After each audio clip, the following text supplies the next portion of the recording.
ये रहस्य है कुंदलपुर जंगल के रास्ते में आने वाले भांगड़ जंगल का, जहां 100 सालों से आज तक जो भी गया वो कभी लौट कर वापस नहीं आया। यहाँ सन्नाटों को चीरती हुई हवाओं की सनसनाहट आसपास के जंगल के जानवरों के दिलों को हिला कर रख देती है।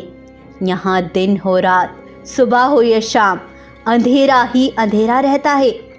काली पहाड़ियों के बीच घिरा ये वीरान जंगल किसी से सालों से कुछ कहना चाहता था, लेकिन इसकी पुकार आज तक कोई सुन ना सका। आसपास के जंगलों में हर रोज इस जंगल की बात होती थी। आखिर क्या रहस्य छिपा है इस वीरान जंगल में? चलिए देखते हैं। वृंदावन जंगल में शार्दुल अपने दादाजी के साथ रहता था। शार्दुल हमेशा से भांगड़ के रहस्यों के जानने के लिए उत्सुक रहता था और वहां जाने की कोशिश करता था, लेकिन उसके दादा हर बार उसे रोक लेते हैं। लेकिन इस बार शार्दुल अपने मन में भानगढ़ जाने की ठान लेता है और अपने दादाजी के पास आता है और कहता है, दादाजी, आज तक कोई भी भानगढ़ का रहस्य नहीं जान पाया, लेकिन इस बार मैंने ठान ली है, मैं वहां जाकर ही रहूंगा। तब उसके दादा उसे कहते हैं, नहीं बेटा, आज तक सैकड़ों जानवर वहां गए हैं, लेकिन एक भी लौटकर वापस नहीं आया। जंगल के बहुत से जानवरों का यह कहना है कि शायद वो जंगल बहुत खूबसूरत है, जो वहां जाता है वे वहीं का हो जाता है। और कुछ जानवरों का मानना है कि उस जंगल में कोई ऐसी ताकत है जो उसे वापस आने ही नहीं देती। यह सुनकर शार्दुल दंग तो रह जाता है, लेकिन उसे वहां का राज हर हाल में जानना था। दादाजी, मेरा आपसे वादा है, मैं भानगढ़ का रहस्य मालूम करके ही रहूंगा। अगर मैं वहां का रहस्य नहीं जान पाया तो मैं कभी वापस नहीं आऊंगा। मैं उस जंगल में जाने वाला आखिरी जानवर हूं, और अगर मुझे उस भानगढ़ का रहस्य पता चल गया तो मैं वापस जरूर लौटूंगा। इतना कहकर शार्दुल वहां से चल देता है और लगातार 2 दिन का सफर तय करने के बाद शार्दुल भानगढ़ जंगल तक पहुंच ही जाता है। भानगढ़ जंगल के बाहर का मंजर देखकर शार्दुल की टांगें थर थर कांपने लगती हैं। फिर भी वो हिम्मत करके अंदर चला ही जाता है। जैसे ही शार्दुल जंगल में अंदर जाता है तो उसे अजीब अजीब सी आवाजें आने लगती हैं। शार्दुल इधर उधर अपनी नजरें दौड़ाता है, लेकिन दूर दूर तक उसे कोई भी नजर नहीं आता। लेकिन तभी उसके सामने एक छोटी सी बच्ची प्रकट होती है, जिसकी आंखें बिल्कुल लाल खून की तरह थी। उसे देखकर शार्दुल उससे पूछता है, अरे अरे बेटा, तुम कौन हो और तुम यहाँ क्या कर रही हो? शांत हो जाओ, मेरी माँ अंदर सो रही है। अगर तुमने जरा भी शोर किया तो अच्छा नहीं होगा। इतना बोलकर वो अंदर चली गई। तब शार्दुल जंगल में इधर उधर घूमने लगता है, लेकिन डरावनी आवाजों के सिवा शार्दुल को कुछ भी नहीं मिलता। तब शार्दुल वापस उसी जगह पर उसी बच्ची के पास वापस आ जाता है। वो देखता है वो बच्ची एक मरी हुई बाघिन के पास खड़ी उससे बातें कर रही थी। तब शार्दुल उससे कहता है, अरे बेटा, तुम अभी कह रही थी कि तुम्हारी माँ आराम कर रही है, लेकिन ये तो मर गई। मेरी माँ मरी नहीं है, मेरी माँ गहरी नींद में सो रही है। लेकिन तुम बताओ, तुम यहाँ क्यों आए हो? मैं इस जंगल का रहस्य जानने आया हूँ।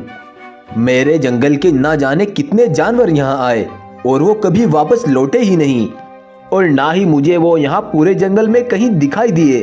क्या तुम मुझे कुछ बता सकती हो? क्या तुम जानना चाहोगे वो रहस्य? तो सुनो, तुम वो पहले जानवर हो जिसे मैं ये रहस्य बता रही हूँ। बहुत सालों पहले एक छोटी सी जंगल में मेरा जन्म हुआ था। मेरी माँ बहुत गरीब थी। वो सबके यहाँ मजदूरी करती थी और मुसीबत से मेरा पेट पाल रही थी। लेकिन एक बार हमारे जंगल में, इसी भानगढ़ जंगल का एक राजा बंटी बाघ आता है और वो मेरी माँ से शादी करने को कहता है। मेरी माँ ने उसे अच्छी आदत का समझकर उससे शादी कर ली और हम दोनों उसी के जंगल आकर रहने लगे। लेकिन वो बंटी एक नंबर का जालिम था। वो आए दिन कई जानवरों को बेदर्दी से मारकर उन्हें खा जाया करता था। एक दिन ऐसा आया कि जंगल में एक भी जानवर ना बचा, तो उस बेरहम बाघ ने मेरी माँ को भी अपना शिकार बना लिया। ये देख मैं बहुत डर गई और वहां से दूसरे जंगल भाग आई। मैंने डर के मारे कई दिनों तक कुछ नहीं खाया पिया, जिसके चलते कुछ ही दिन बाद मेरी मृत्यु हो गई।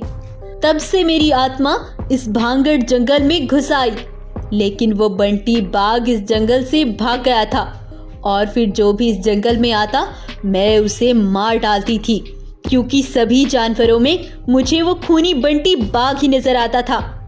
मैंने ना जाने कितने जानवरों को अपना शिकार बना लिया। इस बच्ची की ये सारी बातें सुनकर शार्दुल की आंखें खुली की खुली रह गई। तब शार्दुल उससे कहता है, आखिर तुम क्या चाहती हो? क्या चाहिए तुम्हें? मुझे बदला चाहिए, बदला। जब तक वो बंटी मर नहीं जाता मेरी आत्मा ऐसे ही जानवरों को मार मार कर खाती रहेगी। तुम चिंता मत करो, मैं उस बंटी को कहीं से भी ढूंढ निकालूंगा और तुम्हारी आत्मा को शांति जरूर दिलाऊंगा। इतना बोलकर शार्दुल वहां से चल देता है और अपने जंगल लौट आता है। उसे आते देख शार्दुल के दादा हैरान रह जाते हैं। तब शार्दुल अपने दादा को उस बच्ची की पूरी कहानी सुनाता है।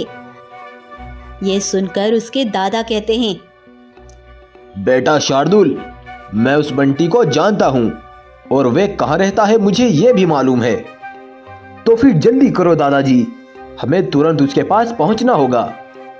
तब शार्दुल अपने दादा की मदद से उस बंटी तक पहुंच ही जाता है। तो तुम हो वो खूनी बाघ जिसकी वजह से सैकड़ों मासूम जानवरों की जान चली गई। मैं तुम्हें किसी कीमत पर जिंदा नहीं छोड़ूंगा। इतना बोलकर शार्दुल उस पर हमला बोल देता है और उसे वहीं जान से मार डालता है। उसके मरते ही उधर बच्ची की आत्मा को भी शांति मिल जाती है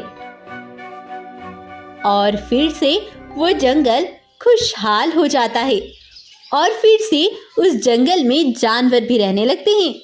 तो आपको आज की हमारी कहानी कैसी लगी हमें कमेंट करके ज़रूर बताएं। आपको किस टाइप की कहानी में इंटरेस्ट आता है आप हमें कमेंट में सजेशन दे सकते हैं। वीडियो आपको पसंद आया हो तो लाइक करना और शेयर करना ना भूलें।